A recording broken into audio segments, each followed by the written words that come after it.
welcome back to another episode of Lost in the Farmer's Market Garden Chores, where today we're going to talk about an important garden topic that isn't specifically plants. Pointy Stick of Destiny is here to help me point out what's going on, and let's get started. Now today we're going to talk about compost.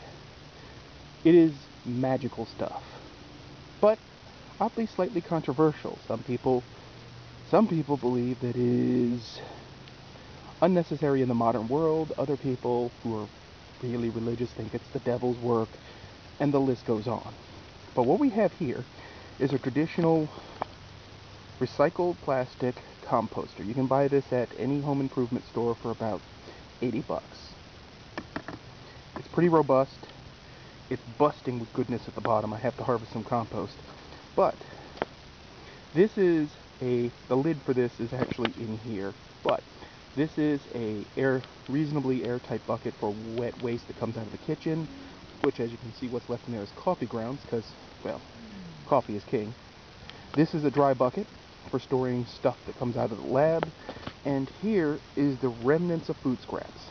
Now, what goes in a compost are one of three things: green stuff, which in this case is celery and rejected bits of Cuban oregano and whatever else came out of the greenhouse this week, as well as stuff that for whatever reason is not edible, like bits of lettuce and stuff like that. Brown stuff, which is dried leaves, stuff that is too rotted.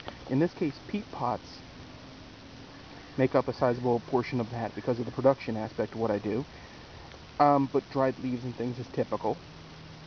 And of course the black stuff, which is the dirt, or the, as we technically call it, the inoculant. Combine these three things together and you have a formula for decomposters to come in here and have a buffet. Before I put this new load of stuff in here, there were pill bugs and things crawling all over, and now I've just given them more stuff to eat. It is a myth that you have to turn your compost pile. It's not exactly necessary. The decomposers will do the do on their own. They'll find your pile on their own if you're doing it right. But there are other ways to do this.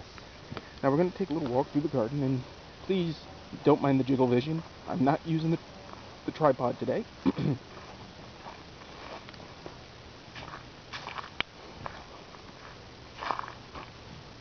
Now over here we have, ooh, that's lovely, the other composter, which is made out of a 35-gallon Rubbermaid trash can that no longer can be taken to the curb because we have municipal pickup and they require a certain kind of a thing. But in here is dirt, stems, that's the cocoa fiber liner from a hanging basket. You get the idea. Leaves like this would be appropriate for a composter. This is what you use as a composter if you have nothing better. Now what I recommend in this case is to poke holes in the bottom so that it can drain, and actually so smaller worms and things can get into it. They'll come up the side to get in there in a rainstorm, but you'd rather up your chances. Now, going back to that other composter, it's always good to have compostable debris around, which these leaves are. It's also good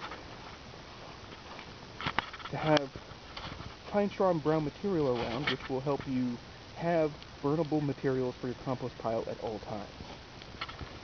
This stuff, big sticks and such, you do not want to put in there. They're just laying there until I get rid of them. I've been a bit slackadaisical on that one. But anyway, back to the compost. So, ideally, this will decompose into something resembling soil, which you can see it kind of is around the edges. Now, because there's a lot of potting soil involved, the perlite, the vermiculite will go right through the system. That just makes the soil that comes out of the bottom all the much better. It usually takes anywhere from 4 to 8 months to produce a couple cubic feet of compost with this system. It's not fast, it's not an exact science, but boy does it work.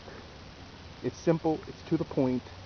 There are many complex composters like the ones that rotate, the stack variety, the cone one that digests meat and bone. This is your standard composter, and this is really appropriate for your average gardener. You don't need anything fancy. There are a bunch of ways you can make composters. As you saw, I have one made out of a garbage can. It was cleaned before, I swear. There's no evidence. But anyway, There's a bunch of ways to go about this.